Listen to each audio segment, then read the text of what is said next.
جو آپ سب دیکھ رہے ہیں میں آپ کو یاد کرانا چاہتا ہوں کہ جب ہماری گورنمنٹ چل رہی تھی تو سب سے زیادہ تنقید جب آتی تھی ہندوستان سے میرے اوپر تو وہ یہ کیا کہتے تھے کہ عمران خان فوجیوں کا پاکستانی فوج لے کے آئی ہوئی ہے، ان کا پتلا ہے. سب سے زیادہ یہ کرتے تھے اور مسلسل ان کو تکلیف تھی کہ جی یہ فوج اور گورنمنٹ ایک ہی پیج پہ چل رہی ہے. آپ کو پتہ نہیں اس چیز کا علم ہے یا نہیں، یا یاد ہو یا نہ ہو، کہ ایک ہمارے سوشل میڈیا کے جنونی نوجوانوں نے ایک چیز ایک بے نقاب کیا جس کو کہتے تھے یورپین یونین کی ڈس انفارمیشن لیب. یہ کیا تھی؟ اس میں تقریباً 800 فیک سائٹس تھی اور یہ فیک سائٹس کیا کر رہی تھی؟ یہ مسلسل پاکستان کے خلاف پروپیگنڈا کر رہی تھی، جس میں کئی پاکستان کے صحافی بھی شامل تھے، کئی وہ لوگ شامل تھے جو آج اس امپورٹڈ حکومت کے ساتھ آپ نظر آتے ہیں. اور یہ کیا کہہ رہے تھے؟ دو لوگوں کو اٹیک کر رہے تھے، ایک عمران خان کو اور ایک پاکستانی فوج کو، اور تکلیف یہ تھی کہ یہ ساتھ چل رہے ہیں. اب میں آپ کو ذرا تھوڑا پیچھے لے جاؤں کہ جب ممبئی کے اٹیک ہوا، دہشت گردی کا اٹیک ہوا ممبئی میں، تو آصف زرداری نے ایک بیان دیا تھا کہ پاکستان کا جو DCIS ہے اس کو ممبئی بھجوایا جائے. یعنی سوچیں کہ اپنا ملک کا اس وقت صدر تھا، کہتا تھا اس کو ممبئی بھجوایا جائے. اور پھر یہی آصف زرداری حسین حقانی کے ذریعے امریکنوں کو میسج پہنچاتا ہے کہ امریکنوں کو کہہ رہا ہے کہ پاکستان کی فوج سے آصف زرداری کو بچائیں. اور دوسری طرف نواز شریف، یہی جب ممبئی اٹیکس ہوئے تو اس نے نواز شریف سب سے پہلے بولا کہ وہ جو ایک لڑکا وہ کون سے گاؤں میں تھا پاکستان میں جدھر سے اٹیک ہو. اس نے کم باکر کو ایک انٹرویو دیا تھا اور اس نے اس انٹرویو میں بتا دیا کہ وہ پاکستان سے ہے. یعنی پہلے ہی ایک بہت بڑا ایک پاکستان کے خلاف ایک مہم چلی ہوئی تھی اور خاص طور پہ ISI اور پاکستانی فوج کو ٹارگٹ کیا جا رہا تھا. تو نواز شریف نے پہلے کہا یہ. پھر ڈون لیکس کیا تھی؟ ڈون لیکس کے اندر نواز شریف اس کی گورنمنٹ باقاعدہ یہ کہتی ہے کہ جو دہشت گردی ہندوستان کے خلاف ہو رہی ہے اس میں پاکستان کی ISI ملوث ہے، پاکستان کی فوج. اور نریندر مودی بار بار پاکستان کے سپہ سالار جو تب تھے جنرل رحیل، بار بار یہ کہتے تھے کہ وہ دہشت گرد ہے، دہشت گردوں کا سردار ہے. اور نواز شریف اس کو شادی پہ بلا رہا تھا، اسی نریندر مودی کو جب کھاٹمانڈو کے اندر سارک کانفرنس ہوتی ہے تو برکا دت جو ان کی لیڈنگ جرنلسٹ ہیں وہ اپنی کتاب میں لکھتی ہے کہ چھپ کے سائٹ پہ نواز شریف نریندر مودی سے میٹنگ کر رہا تھا اور اس کو یہ کہہ رہا تھا کہ میں اپنی فوج سے مجھے بچائیں، یعنی اپنی فوج سے ڈر کے. اب یہ وہ لوگ ہیں جو آج ہمیں کہہ رہے ہیں کہ ہم جناب غدار ہیں. ان لوگوں کے پیسے باہر پڑے ہیں، ان کی اربوں ڈالر باہر پڑے ہوئے ہیں، ان کی کرپشن جو یہاں سے پیسہ چوری کر کے لے کے گئے اس کے اوپر داستانیں لکھی ہوئی ہیں، بیرون ملک کتابوں میں مینشن ہے، BBC کی ڈاکیومنٹری میں ان کی چوری کا مینشن ہے کہ یہاں سے چوری کر کے پیسہ لے کے گئے. یہاں ان کے اوپر پتہ نہیں کتنے کرپشن کیسز ہیں. تو آج یہ بتایا جا رہا ہے کہ ہم اپنی فوج کے خلاف ہیں اور یہ اب محب وطن وہ پاکستانی بن گئے ہیں جو کہ آ کے ہمیں غدار کہہ رہے ہیں. دیکھیں یہ سازش اتنی خطرناک ہے کہ اگر ایک ملک کی سب سے بڑی جماعت کو اگر آپ اس کی فوج کے سامنے کھڑا کر دیں اور ان کے اندر اختلافات پیدا کر دیں، اس سے زیادہ ملک کو نقصان کوئی چیز نہیں پہنچا سکتی.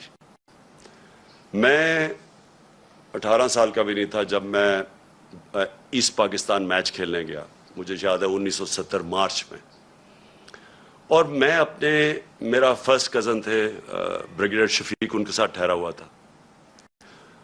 تب مجھے پتا چلا کہ وہ کتنی نفرت اپنی فوج کے اندر اور وہ بنگلہ دیش کی جو سب سے بڑی جماعت ہے اس کے اندر پھیل چکی تھی. اور اس کے بعد ہم سب جانتے ہیں کہ ہمارا ملک ٹوٹا. ہمیں پتہ ہے کہ ہمارا ملک جب آپ ایک سب سے بڑی جماعت اور فوج کے بیچ میں جو ہوا, یہ پاکستان کی تاریخ کا سب سے افسوسناک واقعہ کہ ہمارا ملک ٹوٹ گیا. آج وہی کوشش کی جا رہی ہے. ایک پارٹی ہے پاکستان کے اندر جو پوری فیڈرل لیول کے اوپر پارٹی ہے, سارے صوبوں کے اندر پارٹی ہے, سب سے بڑا ووٹ بینک اس پارٹی کا ہے. وہ پارٹی اوپر سے لے کے گلگت سے لے کے قبائلی علاقے سے لے کے کوئٹہ سے لے کے کراچی, سندھ, پنجاب, سارے ملک میں آج وہ سب سے بڑی پاکستان کی پارٹی ہے.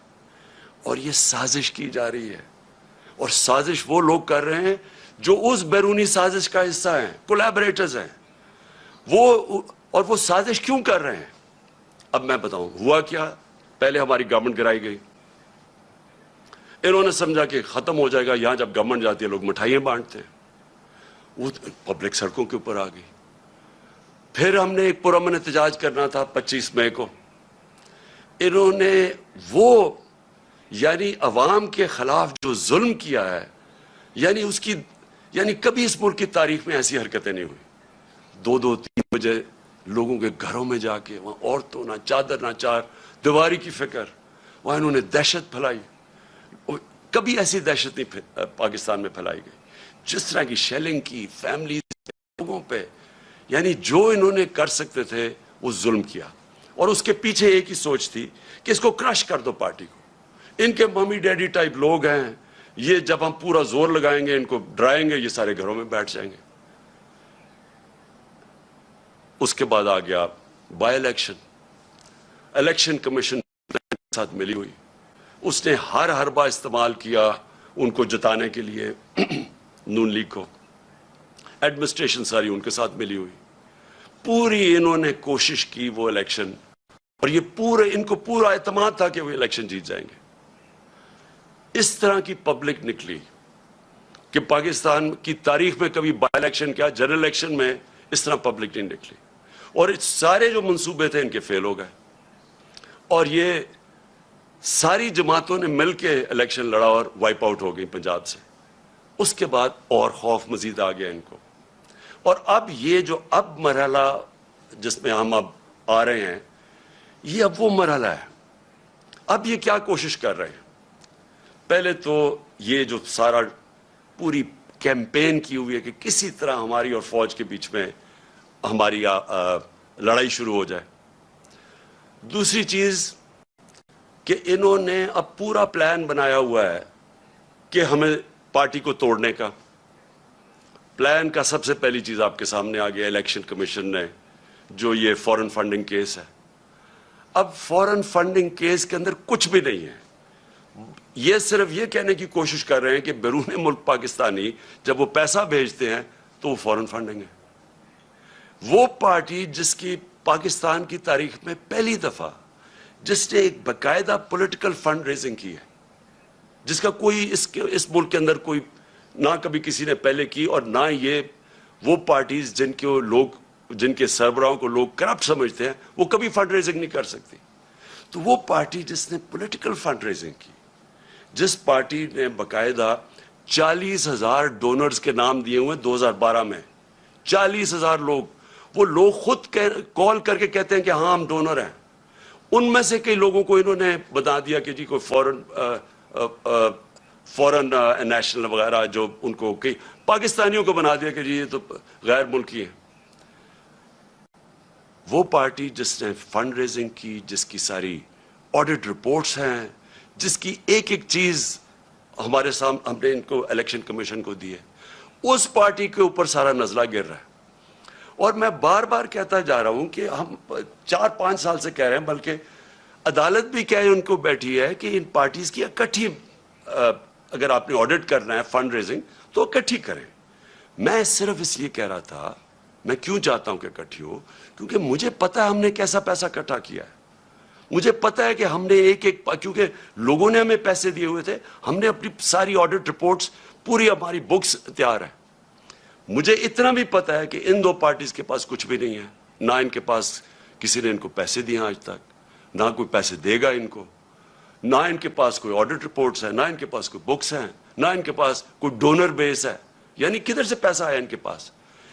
یہی الیکشن کمیشن عدالت کے آرڈر کے باوجود انہوں نے صرف تحریک انصاف کو کٹہرے میں کھڑا کیا ہوا اور اتنی جھوٹی رپورٹ بنائی ہے.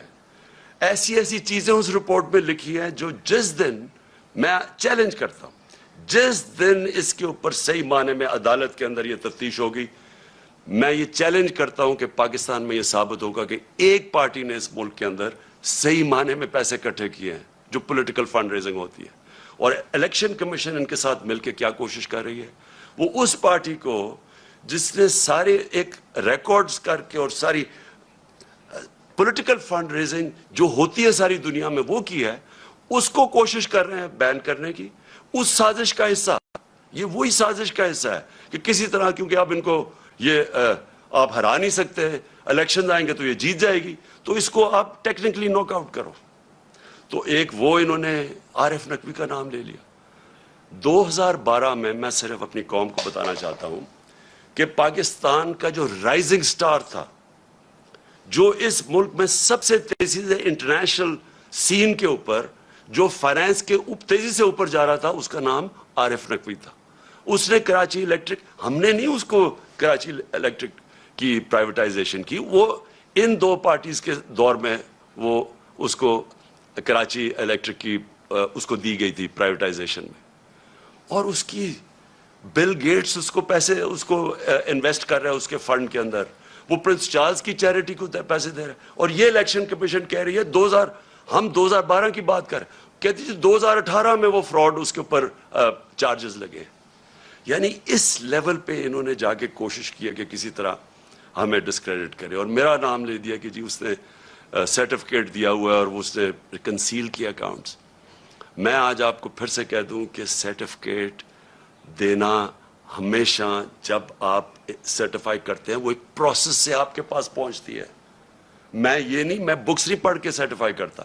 وہ پہلے شروع ہوتا ہے نیچے، ہماری فائنانس ڈپارٹمنٹ کرتی ہے، وہ پھر بیٹھتی ہے آڈیٹرز کے ساتھ، ان کے ساتھ کتابیں ریکنسائل کرتی ہے، وہ پھر جاتی ہے پارٹی کی مینجمنٹ کمیٹی میں، وہ مینجمنٹ کمیٹی جب کلیئر کرتی ہے تو میرے پاس آتی ہے، تو میں دستخط ان کے کہنے پہ کہتا ہوں to the best of my ability. میں سرٹیفائی، میں نے وہ کتابیں نہیں دیکھی ہوتی. جبکہ میں اپنے جو اثاثے ڈکلیئر کرتا ہوں تو وہ میں ایفیڈیوٹ دیتا ہوں، کیونکہ میں دیکھ کے کرتا ہوں. تو اس کے اوپر یہ کوشش کر رہے ہیں ڈسکوالیفائی کرنے کی. ایک یہ ان کا طریقہ ہے. دوسرا یہ توشہ خانہ کیس ہے. میں پھر اپنی قوم کے سامنے ایک اور چیز کہتا ہوں، ساروں کا جو اس ملک کے پرائم منسٹرز اور پریزیڈنٹ بنے ہیں، جو اس ملک کے اندر بڑے بڑے عہدوں پہ رہے ہیں، سب کو تحفے ملتے ہیں، آرمی چیف کو ملتے ہیں، سب کو ملتے ہیں.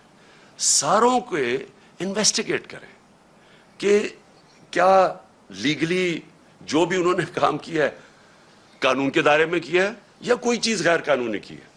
میں آج پھر آپ کو کہتا ہوں، جس دن یہ ہوگا، ساری چیزیں میں نے قانون کے بیچ میں کی ہیں، اور مجھے پتا ہے کہ کن کو انہوں نے قانون کے دائرے میں نہیں رہ کے کی. آصف زرداری نے 3 گاڑیاں لی ہیں وہاں سے توشہ خانہ سے، جو کہ آپ نہیں لے سکتے. مجھے بھی ایک گاڑی ملی تھی.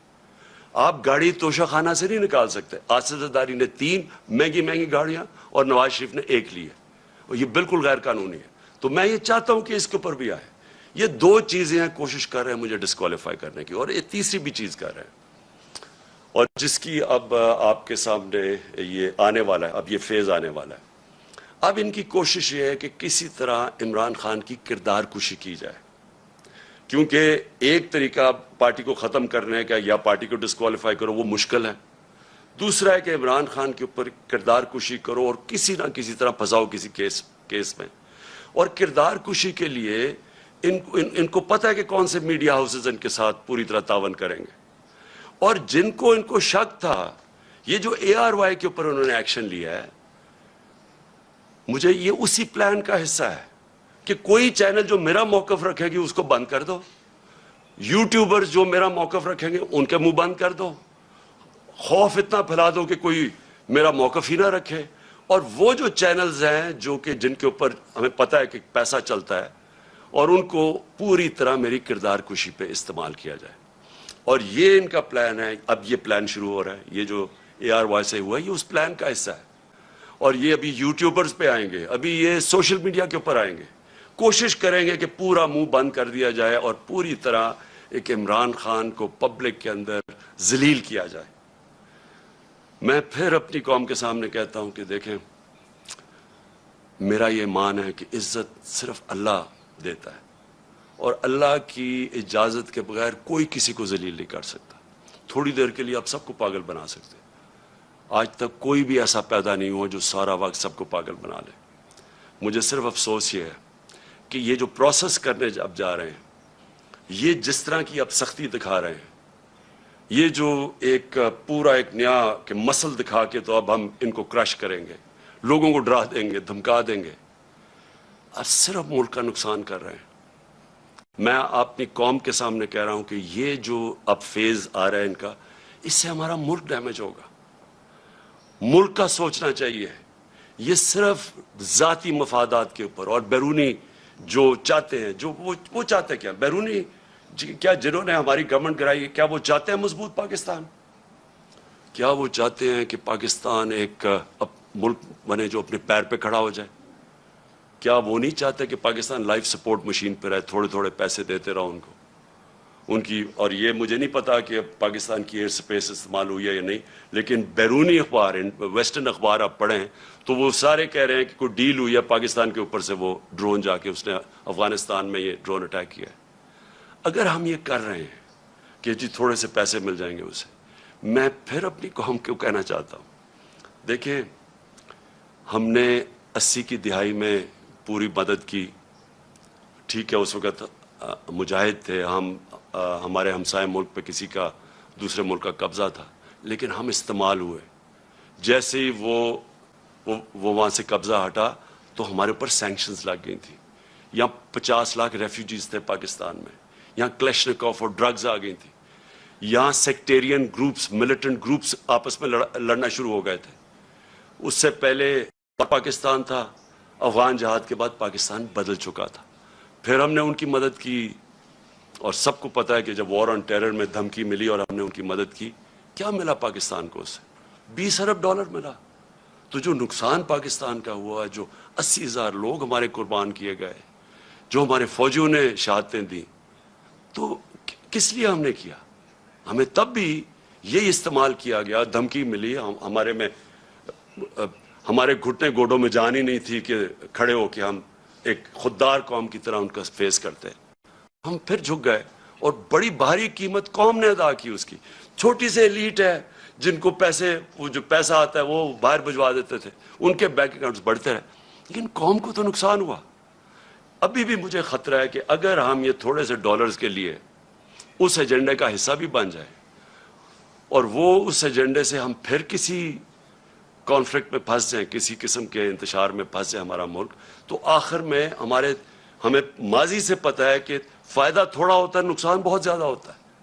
اور ابھی بھی میں یہ آج ضرور کہنا چاہتا ہوں کہ یہ جو ہم دیکھ رہے ہیں TTP کی ایکٹیویٹیز پختونخوا میں, اور ہم دیکھ رہے ہیں انہوں نے ٹارگٹ کر رہے ہیں, میرے کئی تحریک انصاف کے وزیر اور میرے MPs مجھے بتا رہے ہیں کہ ان کو دھمکیاں آ رہی ہیں اب TTP کی طرف سے. میں اس کے اوپر بھی مجھے حیرت ہے کہ ان دنوں میں تو جب TTP ایکٹیو تھی تو وہ تو یہ کہتی تھی کہ جو امریکہ کے کولیبریٹرز ہیں ہم ان کے خلاف ہیں, اس لیے ہم اٹیک کر رہے ہیں. تو یہاں تو وہ گورنمنٹ ہے جو ایک آزاد پاکستان چاہتی ہے, تو اس کو کیوں ٹارگٹ کیا جا رہا ہے؟ مجھے اس میں بھی ایک سازش نظر آ رہی ہے. میں سمجھتا ہوں یہ بھی ایک سازش کے تحت گیم چل رہی ہے ہماری پارٹی کو کمزور کرنے کے لیے. اور وہ جو ایک بیرونی سازش وہ چاہتے ہیں کہ کمزور ہماری پارٹی جتنی کمزور ہو, اس کے بعد ان کے لیے آسان ہوگا ملک کو کنٹرول کرنا. تو میں اور پھر آتا ہوں شہباز گل کے اوپر. دیکھیں شہباز گل نے جو کہا, اور اگر وہ قانون کے خلاف تھا تو بڑا آسان ہے. اس کا ہمارا آئین, ملک کا ہمارا قانون ایک پروسیجر بتاتا ہے کہ اس کے اوپر چارج لگائیں, اس کو موقع ملے عدالت میں جا کے اپنی صفائی پیش کرنے کا. اور کیا اس نے کس کانٹیکس میں کہا, کیا کہا, اس ہر انسان کو, ہر دنیا کی قانون کا نظام اس کو موقع دیتا ہے اپنی صفائی پیش کرنے. لیکن جو یہ ہوا, اس کی گاڑی کو شیشے توڑ دیے, اس کو جس طرح اٹھایا, اس کے ڈرائیور کو مارا گیا, پتہ ہی نہیں کدھر غائب ہو گیا وہ, ہم ڈھونڈتے پھر رہے ہیں, پتہ چلوا رہے ہیں کہ جی وہ کدھر جی گیا. یہ کون سے قانون اور آئین کے مطابق ہوا؟ اور میں اپنی پارٹی کی طرف سے واضح کر دوں, ہمارا کیونکہ پھر سے جینا مرنا اس ملک میں ہے. کوئی بیرونی ملک کے ساتھ سے نہیں پڑے کہ میں جب مشکل پڑے تو باہر بھاگ جاؤں. میں نے تو جینا مرنا یہاں ہے, میرا تو کچھ نہیں باہر. ہماری طرح کے لوگوں کو زیادہ اس ملک کی فکر ہے, اور جس کو اس ملک کی فکر ہے وہ چاہتا ہے کہ اس کی فوج ملک کا ایک مضبوط ادارہ بنے.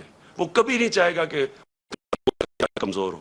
وہ لوگ جنہوں نے اس ملک سے کیا کیا تھا پہلے, میں یہ چاہتا ہوں کہ آج اب ایک چھوٹا سا کلپ دیکھ لیں. میں صرف چاہتا ہوں, اس سے بہت بڑی سٹیٹمنٹس ہیں ہمارے پاس, لیکن میں میڈیا کے لیے صرف دکھانا چاہتا ہوں کہ صرف یہ کلپ دیکھیں کہ شہباز گل نے کیا کہا, اور یہ دیکھ لیں کہ یہ جو بڑے بڑے نام آج پھر رہے ہیں جو ہمیں کہہ رہے ہیں غدار ہے, انہوں نے کیا کہا اور ان کے اوپر کیا ایکشن لیا گیا.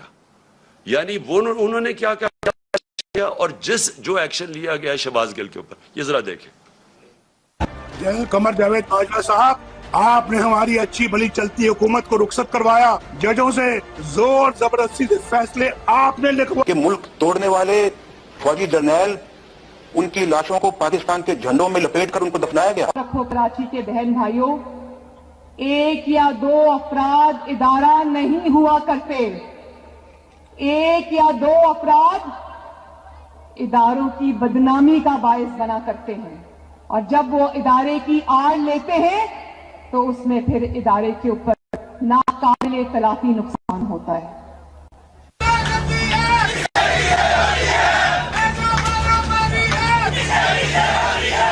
تو ہماری کردار کشی کرنا چھوڑ دو. اگر ہم نے آپ کی شروع کی تو پتہ نہیں پاکستان بننے سے آج تک کتنے جنرلوں کی شروع ہو جائے گی. بیٹی بھائی دو ایکیوزڈ ہیں, ان کی لسٹ لے کے جس دن ہم نے پریس کانفرنس کی تو آپ کی اینٹ سے اینٹ بڑھ جائے گی. اسرائیل کے وظیفوں پہ پلنے والے جرنیلوں, ریٹائر اپنے حدود میں رہو. کام کی ہڈیوں سے گوشت تک جو ہے انہوں نے نچوڑ لیا ہے اور اتار لیا ہے. ابھی نندن کی کیا بات کرتے ہیں. چیف آف آرمی اسٹاف تشریف لائے, پیر کانپ رہے تھے, پسینے ماتھے پہ تھے. شاہ محمود صاحب نے کہا کہ خدا کا واسطہ ہے اب اس کو واپس جانے دیں, چونکہ 9 بجے رات کو ہندوستان پاکستان پہ اٹیک کر رہا ہے. وہ کوئی ہندوستان نے اٹیک نہیں کرنا تھا, کچھ نہیں ہونا تھا, صرف گھٹنے ٹیک کے. اب تو میں چاہتا تھا کہ آپ خود یہ سن لیں, اس سے بہت زیادہ کلپس ہمارے پاس ہیں, اور میں اس لیے چاہتا تھا کہ آپ یہ سارے سن لیں کہ ان کے اگینسٹ کیوں کوئی ایکشن نہیں لیا گیا. یہ تو کلپس ابھی اویلیبل ہیں, کیا ان کے اوپر, اور ان کے اوپر تو ایکشن پہلے بھی لینا چاہیے. جو یہ سارا ڈان لیکس تھا اور جو میمو گیٹ تھا, یہ لوگ آج ٹھیک ہیں, اور ہم وہ پارٹی جس نے آج تک صرف اپنا ملک کا سوچا ہے, جس نے اس ساری جو جدوجہد ہماری ہوئی ہے, آپ یقین کریں کہ اگر کوئی بھی جس طرح ہم نے یہ مشکل وقت سے گزرے ہیں, جو ہمارے اوپر مشکلیں گزری ہیں, میں آج آپ کو کہتا ہوں کہ ہم نے ہر وقت صرف اور صرف پاکستان کا سوچا ہے. ہمارے پاس اس وقت اسٹریٹ پاور ہے, ہم سارے پاکستان کو بند کر سکتے ہیں. ہمیں صرف کہ ملک کے معاشی حالات آج ایسے ہیں کہ ہمیں اپنے ملک کی فکر کرنی چاہیے, اور اس لیے ہر چیز مظاہرے بھی کرتے ہیں. تو پرامن صرف 25 مئی کو ہمارا پرامن مظاہرہ تھا جب انہوں نے ہمارے پر انتہا کا ظلم کیا. آج تک کوئی ایک بتایا کہ ہم نے اپنے ملک میں کوئی توڑ پھوڑ کی, کوئی ہم نے اپنے ملک کو نقصان پہنچانے کی کوشش کی, جبکہ یہ وہ لوگ ہیں جن نے اور جو چیزیں چھوڑے, جو انہوں نے اس ملک کو لوٹ کے باہر پیسہ لے کے گئے ہیں. یہ کیسے محب وطن ہو گئے؟ تو میں آخر میں صرف یہ چاہتا ہوں کہ یہ جو کوششیں ہو رہی ہیں سازش کر کے ایک ملک کی سب سے بڑی جماعت کو توڑنے کی, ہمارے لوگوں کو توڑنے کی بھی کوشش کی جا رہی ہے, اور کہ الیکشن میں کسی طرح یہ اتنے کمزور ہو جائیں کہ جب یہ الیکشن ہو اور الیکشن کی پلاننگ کر رہے ہیں کہ یہ اتنے کمزور ہو جائیں اور پھر نواز شریف آئے وہاں سے انگلینڈ سے اور اس کے بعد کہیں کہ جی دیکھیں عمران خان کو بھی ڈسکوالیفائی ہو سکتا ہے اور وہ بھی ہو سکتا ہے، ہم دونوں کو ایک ملا دیں اور اس کے بعد یہ پھر وہی اسی الیکشن کے ذریعے الیکشن کروائیں. یہ گیم ہے بیسکلی کہ کسی طرح ہمیں چھوٹا کر کے کٹ ٹو سائز کریں. میرا اگلا سوال یہ ہے جو بھی یہ پلاننگ کر رہے ہیں کیا یہ پاکستان کے لیے بہتر ہے؟ کیا پاکستان اس میں سے اس دلدل سے نکلائے گا؟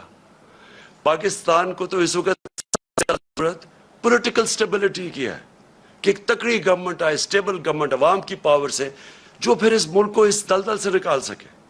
کیا اس میں یہ جو پلان بن رہا ہے کیا اس میں پاکستان میں پولیٹیکل سٹیبلٹی آ جائے گی؟ اور جو بھی یہ پلان بنا رہا ہے کیا اس کو اپنی ذات کا سوچ رہا ہے یا ملک کا سوچ رہا ہے؟ یہ صرف تھوڑے سے لوگ اپنی ذاتی مفادات کے لیے اس ملک کو ادھر لے کے جا رہے ہیں اور مجھے افسوس سے کہنا پڑتا ہے کہ خدا نہ خواستہ یہ ادھر نہ چلا جائے کہ ہم سب کے لیے اس کو نکالنے کے لیے اپنی اور نیشنل سیکیورٹی کمپرومائز کر دیں.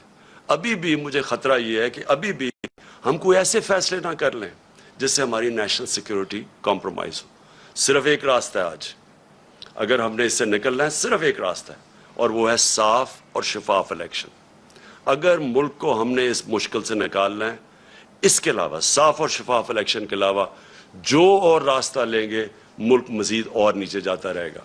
جس طرح کی مہنگائی آج ہے، جس طرح کے لوگوں کے حالات ہیں، جس طرح کے بجلی کے بل ہیں، ہر چیز مہنگی اور ابھی مزید اور مہنگی ہوگی کیونکہ ڈیویلیویشن جو ہوئی ہے، یہ ساروں سے عوام کے اوپر بوجھ بڑھتا جائے گا اور پھر سے آخر میں صرف صاف اور شفاف الیکشن سے ہم اس سے نکل سکتے ہیں.